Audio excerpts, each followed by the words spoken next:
സംസ്ഥാനത്ത് ഓണാഘോഷം അതിൻ്റെ അവസാന ഘട്ടത്തിലെത്തി. അത്തം വെളുത്തതുകൊണ്ട് ഓണം കറക്കും എന്നാണ് വിചാരിച്ചത്. തലേ ദിവസം വരെ ഭയങ്കരമായിട്ട് മഴ പെയ്തെങ്കിലും ഓണത്തിൻ്റെ അന്ന് മഴ മാറി. വലിയ അലമ്പും കൂട്ടീശ്വരവും ഇല്ലാതെ കാര്യങ്ങൾ ഭംഗിയായിട്ട് നടന്നു എന്ന് വേണമെങ്കിൽ പറയാം.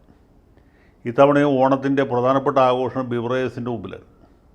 കോടാനുകോടി രൂപയ്ക്കുള്ള മദ്യമാണ് മലയാളികൾ ഓണം പ്രമാണിച്ച് കുടിച്ചു തീർത്തത്. ഏതായാലും കള്ളച്ചാരായം കുടിച്ചാരുടെയും കണ്ണുപോയില്ല എന്ന കാര്യത്തിൽ മദ്യമന്ത്രി രാജേഷിനും മുഖ്യമന്ത്രി പിണറായി വിജയനും ഈ ബിവറേജ് കോർപ്പറേഷൻ്റെ അമരക്കാർക്കും അഭിമാനിക്കാം. വൈപ്പിൻ വിഷമദ്യ ദുരന്തം പോലെ അല്ലെങ്കിൽ കല്ലുവാതിക്കൽ ദുരന്തം പോലെ എന്തെങ്കിലും ഒന്നും ഉണ്ടായിരുന്നെങ്കിൽ ഓണാഘോഷം ആകെ അലമ്പായി പോയേനെ. അതുണ്ടായില്ല. പിന്നെ ഉത്രട്ടാതി വള്ളംകളി സർക്കാരിൻ്റെ ഓണാഘോഷത്തിൻ്റെ സമാപനവും ഇന്നാണ് നടക്കുന്നത്. അതോടുകൂടി ഇക്കൊല്ലത്ത് ഓണാഘോഷം കഴിഞ്ഞു. ഇനി 2026 ഓണത്തിന് ആരൊക്കെ ഉണ്ടാവും, ആരായിരിക്കും മുഖ്യമന്ത്രി, ആരായിരിക്കും ഗവർണർ, ആരായിരിക്കും പ്രതിപക്ഷ നേതാവ് എന്നൊന്നും നമുക്കിപ്പോൾ പറയാൻ പറ്റുകയില്ല. ഏതായാലും അടുത്ത വർഷം ഓണം ഉണ്ടാവും എന്ന് മാത്രം നമുക്ക് ഈ സന്ദർഭത്തിൽ പ്രവചിക്കാം എന്ന് തോന്നുന്നു. ഓണാഘോഷത്തെ സംബന്ധിച്ചോളം പറഞ്ഞാൽ ഇത്തവണത്തെ ഒരു ഹൈലൈറ്റ് എന്ന് പറയുന്നത് കണ്ണൂർ ജില്ലക്കാരായ ഏതാനും യുവതികൾ ചൈനയിലെ വൻമതിലിൻ്റെ മുകളിൽ കയറി തിരുവാതിര കളിച്ചു എന്നുള്ളതാണ്.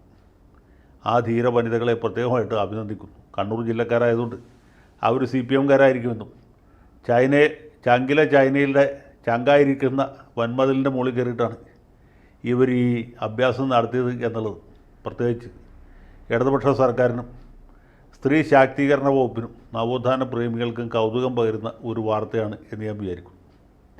പക്ഷേ ഇതൊന്നും മാടായിപ്പാറയിൽ നടന്ന ഓണാഘോഷത്തോളം എത്തുകയില്ല എന്ന കാര്യം നിങ്ങൾ സമ്മതിക്കും എന്ന് ഞാൻ വിചാരിക്കും. ഈ മാടായിപ്പാറ എന്ന് പറയുന്നത് കണ്ണൂർ ജില്ലയിൽ തന്നെ പഴവങ്ങാടി പോലീസ് സ്റ്റേഷൻ്റെ അധികാരപരിധിയിൽപ്പെട്ട ഒരു സ്ഥലമാണ്. അത് പേര് സൂചിപ്പിക്കുന്ന പോലെ ഒരു പാറക്കെട്ടാണ്. മാടായിക്കാവ് എന്ന് പ്രസിദ്ധമായ ഒരു ക്ഷേത്രമുണ്ട്. ക്ഷേത്രമല്ല, കാവാണ്. ആ കാവിനോട് ചേർന്നുള്ള ഒരു പ്രദേശമാണ്. അത് ദേവസ്വത്തിൻ്റെ ഭൂമിയാണ് എന്ന് പറയും.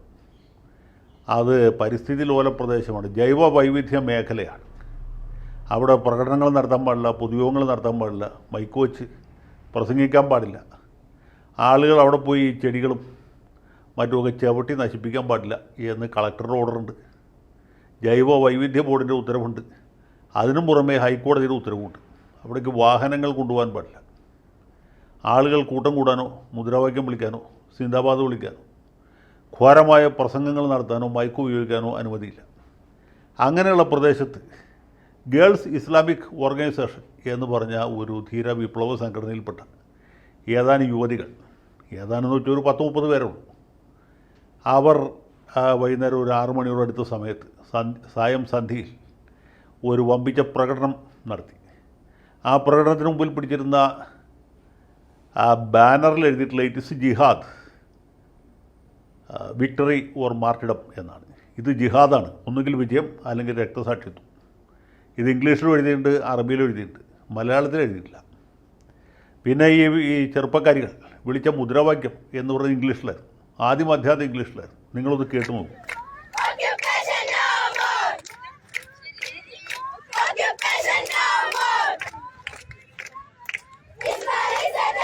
ഇവരിങ്ങനെ തൊണ്ട പൊട്ടുമാറ് ഉച്ചത്തിൽ മുദ്രാവാക്യം വിളിക്കുന്നത് എന്താണെന്ന് മനസ്സിലായോ? പാലസ്തീനെ മോചിപ്പിക്കണം എന്നാണ് ഇവർ ആവശ്യപ്പെടുന്നത്. കണ്ണൂർ മാടായിപ്പാറയിൽ കയറി നിന്ന് മുദ്രാവാക്യം വിളിച്ചാൽ ബെഞ്ചമിൻ നെതന്യാഹു യുദ്ധം നിർത്തി ഹമാസിന് സർവ്വസ്വാതന്ത്ര്യവും പരമാധികാരവും കൊടുത്ത് ഗസയിൽ നിന്ന് പിന്മാറും എന്ന് നിങ്ങൾ വിചാരിക്കുന്നുണ്ടോ? ഞാൻ വിചാരിക്കുന്നില്ല. നിങ്ങളും വിചാരിക്കുന്നുണ്ടാവില്ല എന്ന് ഞാൻ വിചാരിക്കുന്നു. പക്ഷേ ഈ ചെറുപ്പക്കാർ വിചാരിക്കുന്നു മാടായിപ്പാറയിൽ നിന്ന് ഉച്ചത്തിൽ ഇംഗ്ലീഷിൽ മുദ്രാവാക്യം വിളിച്ചാൽ അത് നെതന്യാഹുവിൻ്റെ ചവിട്ടിലെത്തും. നെതന്യാഹുവിൻ്റെ മുതലാളിയായിരിക്കുന്ന അമേരിക്കൻ പ്രസിഡന്റ് ഡൊണാൾഡ് ട്രംപിൻ്റെ ചെവിയിലെത്തും. ട്രംപ് ഉടനെ തന്നെ നെതന്യാഹുവിനോട് പറയും, മോനെ ബെഞ്ചി, യുദ്ധം നിർത്തടാ, ഇനി രക്ഷയില്ലടാ, ഗേൾസ് ഇസ്ലാമിക് ഓർഗനൈസേഷൻകാർ ഇറങ്ങിയിട്ടുണ്ടാ, ഉടനെ യുദ്ധം നിർത്തിക്കോ അല്ലെങ്കിൽ നിൻ്റെ കളസം കീറും എന്ന് പറയും. അത് കേൾക്കുമ്പോൾ ഉടനെ തന്നെ നെതന്യാഹു തോക്ക് താഴെ വെച്ച് കീഴടങ്ങും. പിന്നെ ഗേൾസ് ഇസ്ലാമിക് ഓർഗനൈസേഷനോട് ചോദിക്കും, ആരെ ഏൽപ്പിക്കണം ഭരണം? അപ്പോൾ അവർ പറയും ഇന്ന കാക്കയെ ഏൽപ്പിച്ചാൽ മതി എന്ന് പറയും. ഇപ്പോൾ അയാളെ ഏൽപ്പിക്കും. അതോടെ ഈ പാലസ്തീൻ പ്രശ്നത്തിന് പരിപൂർണമായ പരിഹാരം എത്തും. ഇതാണ് ഇവരുടെ വിചാരം. ഇവരുടെ ഈ വിചാരം ഇന്നും ഇന്നലെ തുടങ്ങിയതല്ല. 2023 അന്തിമ സമരം തുടങ്ങിയ സമയത്ത് മുതൽക്ക് ഇവർക്ക് വലിയ രോമാഞ്ചവും കോരിത്തരിപ്പുണ്ടായി. അത് നേതാക്കന്മാരുടെ പ്രസംഗത്തിൽ നമ്മൾ കേട്ടതാണ്. ദാവൂദ് സാഹിബിൻ്റെ TV ചർച്ചകളിൽ നമ്മൾ കണ്ടതാണ്. പിന്നെ ഷിഹാബ് പൂക്കോട്ടൂരിൻ്റെ വിഖ്യാതമായ കൊണ്ടോട്ടി പ്രസംഗത്തിൽ നമ്മൾ കേട്ടതാണ്. ഇവിടെ ആളുകൾ മരിക്കുന്നതിനെക്കുറിച്ച് വേവലാതിപ്പെടേണ്ടതില്ല, ഇത് പരലോകത്തേക്കുള്ള നമ്മുടെ ഇൻവെസ്റ്റ്മെൻറ്റാണ് എന്ന്. അതുപോലെ സൈദ്ധാന്തികന്മാരായ ഒരുപാട് ആളുകൾ വലിയ വലിയ പ്രസംഗങ്ങളും പ്രസ്താവനകളൊക്കെ നടത്തി. എന്നിട്ട് പ്രത്യേകിച്ച് വിശേഷമൊന്നും ഉണ്ടായില്ല. ഇസ്രായേലിൻ്റെ തിരിച്ചടി അന്ന് തുടങ്ങിയതാണ്, ഇന്നും തീർന്നിട്ടില്ല. അതിനിടയ്ക്ക് ഇതിൻ്റെ പ്രധാനപ്പെട്ട പല നേതാക്കന്മാരും മയ്യത്തെ.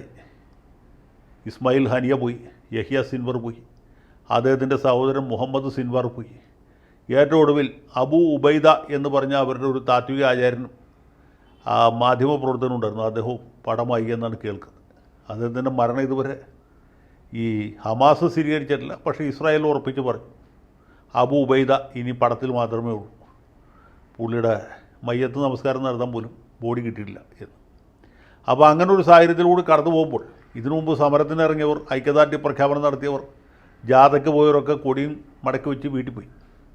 അമേരിക്കയിൽ ഇങ്ങനെ വിപ്ലവത്തിന് ഒരുക്കി പുറപ്പെട്ട് പ്രതിഷേധം നടത്തിയ കുറേ കുട്ടികളുണ്ടായിരുന്നു.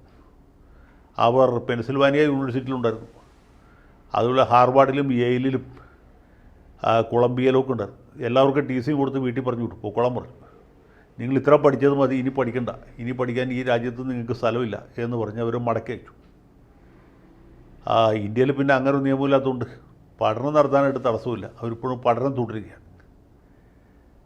അതേസമയത്ത് ഈ ജനാധിപത്യ പാർട്ടികളൊക്കെ ഈ പ്രസ്ഥാനം നിർത്തിപ്പോയി. മുസ്ലിം ലീഗുകാർ പോലും ഇപ്പോൾ ഫലസ്തീൻ എന്നുള്ള വാക്ക് പറയുന്നില്ല, കാരണം തെരഞ്ഞെടുപ്പ് അടുത്ത് വരികയാണ്. ഈ വരുന്ന ഡിസംബർ മാസത്തിൽ പഞ്ചായത്ത് തെരഞ്ഞെടുപ്പുണ്ടാവും, അത് കഴിഞ്ഞ് നിയമസഭാ തെരഞ്ഞെടുപ്പുണ്ടാവും. ഈ സമയത്ത് ഹമാസിന് വേണ്ടി നിലവിളിച്ചാൽ ഒറ്റ വോട്ട് കിട്ടുകയില്ല, അവർ കൊണ്ടുവരുന്ന വോട്ടിനേക്കാൾ കൂടുതൽ വോട്ട് കൊണ്ടുപോകും എന്ന കാര്യത്തിൽ ഇവർക്ക് ബോധ്യമുണ്ട്. അപ്പോൾ കഴിഞ്ഞ പാർലമെൻറ്റ് തെരഞ്ഞെടുപ്പിലെ റിസൾട്ട് നൽകുന്ന സൂചന അതാണ്. ഫലസ്തീന് വേണ്ടി അധികം ഒച്ചയെടുത്താൽ ഇപ്പോൾ ഉള്ള വോട്ട് കൂടി പോയി കിട്ടും എന്നുള്ളതാണ്. അത് മനസ്സിലാവുകൊണ്ടാണ് മാർക്സിസ്റ്റുകാർ നേരത്തെ തന്നെ ഈ കട്ടയം പടവും മാറ്റിവെച്ചത്. ഇപ്പോൾ UDFകാർക്ക് അത് മനസ്സിലായതുകൊണ്ട് അവരാരും പ്രതിഷേധത്തിനില്ല, പ്രകടനത്തിനില്ല, ഒന്നിനുമില്ല. വഖഫ് നിയമ ഭേദഗതിക്ക് എതിരെയുള്ള പ്രകടനത്തിൽ പോലും യഹിയ സിൻവറിൻ്റെയും സയ്യിദ് കുത്തുബിൻ്റെയും ഹസനുൽ ബന്നയുടെയൊക്കെ ചിത്രങ്ങൾ ഉയർത്തിപ്പിടിച്ച് സമരം ചെയ്ത ധീര പാരമ്പര്യമാണ് ഈ ജമാഅത്ത് ഇസ്ലാമിക്കാർക്കുള്ളത്. അവരുടെ സോൾഡാറ്റ് യൂത്ത് മൂവ്മെൻറ്റ് കോഴിക്കോട് വിമാനത്താവളത്തിലേക്ക് നടത്തിയ വമ്പിച്ച പ്രതിഷേധ പ്രകടനത്തിൽ ഇന്ത്യ രാജ്യത്തുള്ള ഒരു നേതാവിൻ്റെ പടവർക്ക് പൊക്കി പിടിക്കാൻ കിട്ടിയില്ല. CH മുഹമ്മദ് കോയയുടെയോ അല്ലെങ്കിൽ മൗലാന ആസാദിൻ്റെയോ അതുമല്ലെങ്കിൽ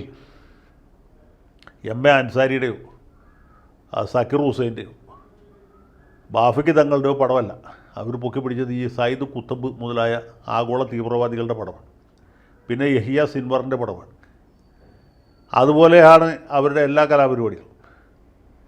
ഈ യഹിയ സിൻവർ ഇസ്രായേലിൻ്റെ വെടികൊണ്ട് പരലോകപ്രാപ്തനായപ്പോൾ അദ്ദേഹത്തിന് വേണ്ടി ആലുവയിൽ വരെ മയ്യത്ത് നമസ്കാരം നടത്തിയവരാണ് ജമാഅത്ത് ഇസ്ലാമിക്കാർ.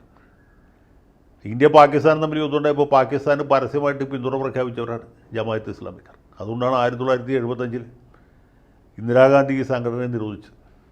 അപ്പോൾ ഇങ്ങനെയുള്ള ഒരു പാരമ്പര്യമുള്ള സംഘടന ഇത് ജിഹാദാണ് എന്ന ബാനർ പിടിച്ചുകൊണ്ട് പ്രതിഷേധ പ്രകടനം നടത്തിയതിന് ശേഷം അവരിപ്പോൾ പറയുന്നത് ഇതിൽ പ്രകോപനപരമായിട്ട് യാതൊന്നും ഉണ്ടായിരുന്നില്ല, ഇത് ക്ഷേത്രഭൂമിയാണെന്ന് ഞങ്ങൾക്ക് അറിയില്ലായിരുന്നു. അറിയാമെങ്കിൽ തന്നെ അതിൽ തടസ്സമൊന്നുമില്ല, ഇത് പൊതുവായിട്ട് ആളുകൾ ഉപയോഗിക്കുന്ന സ്ഥലമാണ്. ഞങ്ങൾക്ക് എവിടെ പ്രതിഷേധിക്കാനുള്ള സ്വാതന്ത്ര്യമുണ്ട്, അവകാശമുണ്ട്. ഞങ്ങൾ മാടായിപ്പാറയിലും പ്രതിഷേധിക്കും, ഇനി വേണ്ടി വന്ന വടക്കുംനാഥ ക്ഷേത്രത്തിന് മുമ്പിലും പ്രതിഷേധിക്കും, പത്മനാഭസ്വാമി ക്ഷേത്രത്തിൻ്റെ ഗുരുവായൂർ ക്ഷേത്രത്തിൻ്റെ മുമ്പിൽ നിന്ന് ഞങ്ങൾക്ക് പ്രതിഷേധിക്കാം. ഞങ്ങൾക്ക് അതിനുള്ള അവകാശമുണ്ട്, സ്വാതന്ത്ര്യമുണ്ട്. കാരണം ഇന്ത്യ മതേതര രാജ്യമാണ്, ജനാധിപത്യ രാജ്യമാണ്. ഞങ്ങൾക്കെതിരെ കേസെടുക്കുന്ന ഇസ്ലാമോഫോബിയാണ്.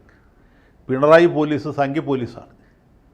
ഈ ജൈവ വൈവിധ്യ മേഖല എന്നൊക്കെ പറയുന്നത് വെറുതെ ഉടായിപ്പാണ്, അതിലും ഞങ്ങൾക്ക് വിശ്വാസമില്ല. ഞങ്ങൾ വിശ്വസിക്കുന്നത് ഈ മൗദൂദിയുടെ ഗ്രന്ഥത്തിലും പിന്നെ ദാവൂദിൻ്റെ ചാനലിലും മാത്രമാണ്. മാത്രമല്ല ഇത് 10-40 പേര് നടത്തിയ ഈ വമ്പിച്ച പ്രകടനത്തെ നിങ്ങളെല്ലാവരും കൂടി വിജയിപ്പിച്ച് ആഗോള പ്രശ്നമാക്കി മാറ്റി തീർത്തു. ഇനിയിപ്പോൾ വലിയ താമസമില്ലാതെ നെതന്യാഹു കീഴടങ്ങും. ഡൊണാൾഡ് ട്രംപ് അമേരിക്കൻ പ്രസിഡന്റ് സ്ഥാനം രാജിവെച്ച് കാശിക്കോ രാമേശ്വരത്തേക്ക് പോകും, അല്ലെങ്കിൽ വേളാങ്കണ്ണിക്കോ തീർത്ഥയാത്ര പോകും എന്നാണ് ഇവർ പറയുന്നത്. ഏതായാലും ഇതേക്കുറിച്ച് പ്രതികരിക്കാനായിട്ട് കോൺഗ്രസ്, കമ്മ്യൂണിസ്റ്റ് പോലുള്ള പാർട്ടികളാരും തയ്യാറായിട്ടില്ല. ചില ഇടതുപക്ഷ ബുദ്ധിജീവികൾ ഇത് ശരിയായില്ല, മര്യാദകേടായിപ്പോയി, RSSന് വളരാനുള്ള അവസരം ഉണ്ടാക്കി കൊടുത്തു എന്ന് പറയുന്നുണ്ട്. കോൺഗ്രസ്സുകാരെല്ലാവരും ഈ ഒട്ടകപ്പക്ഷിയെ പോലെ തലയിങ്ങനെ മണലിൽ പൂഴ്ത്തി നിൽക്കുകയാണ്. ചെയ്ത മര്യാദകേടാണെന്നുള്ള ഒരു BD സതീശൻ പറയും. പക്ഷേ ജമാഅത്ത് ഇസ്ലാമിക്കാരെ വെറുപ്പിക്കാൻ പുള്ളിക്ക് താല്പര്യമില്ലാത്തതുകൊണ്ട് മൂപ്പിലാൻ ഇതിനെക്കുറിച്ച് യാതൊന്നും പറയേണ്ടതെന്നാണ് തീരുമാനിച്ചിട്ടുള്ളത്.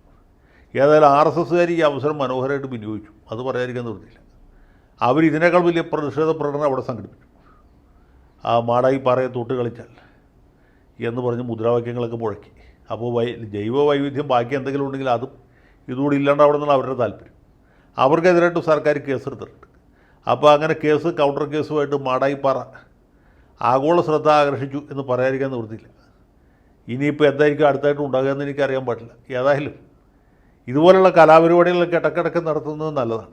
ഈ ഇസ്മായിൽ ഹനിയ മരിക്കുമ്പോൾ മയ്യത്ത് നമസ്കാരം നടത്തുക, വഖഫ് നിയമ ഭേദഗതിയായിട്ട് സമരം ചെയ്യുമ്പോൾ ഈ സയ്യിദ് കുത്തുബിൻ്റെയും ഹസനുൽ ബന്നയുടെയും ചിത്രങ്ങൾ ഉയർത്തിപ്പിടിക്കുക, പിന്നെ ഗേൾസ് ഇസ്ലാമിക് ഓർഗനൈസേഷൻ ഇത് ജിഹാദാണ് എന്ന് പറയുന്ന ബാനർ ഇംഗ്ലീഷിലുള്ള മുദ്രാവാക്യങ്ങളുമായിട്ട് നാട്ടുകാരെ വിരട്ടാൻ ശ്രമിക്കുക. ഇങ്ങനെയൊക്കെ ചെയ്താൽ ഇസ്രായേൽ കീഴടക്കും, ഹമാസിന് പരമാധികാരവും സമ്പൂർണ്ണ സ്വാതന്ത്ര്യവും കിട്ടും. പിന്നെ പുഴ മുതൽ കടൽ വരെ മുഴുവനും പാലസ്തീനായിട്ട് മാറും. ജൂതന്മാർ ഇസ്രായേലിലെ സ്ഥലം വിറ്റ് സാൻ ഫ്രാൻസിസ്കോയിലേക്കോ, അല്ലെങ്കിൽ മെഡിറ്ററേനിയൻ കടലിൻ്റെ അപ്പുറത്ത് മാൾട്ടയിലേക്കോ, അതല്ലെങ്കിൽ അറ്റ്ലാന്റിക് സമുദ്രത്തിൻ്റെ അപ്പുറത്ത് മെക്സിക്കോയിലേക്കോ കടന്നു കളയുമ്പോൾ എന്നൊക്കെ വിചാരിക്കുന്നുണ്ടെങ്കിൽ വിചാരിക്കുന്നവർക്ക് കുഴപ്പമൊന്നുമില്ല. കാരണം ഇവർക്കുള്ള ചികിത്സ അവിടെയല്ല, കുതിരവട്ടത്താണുള്ളത്.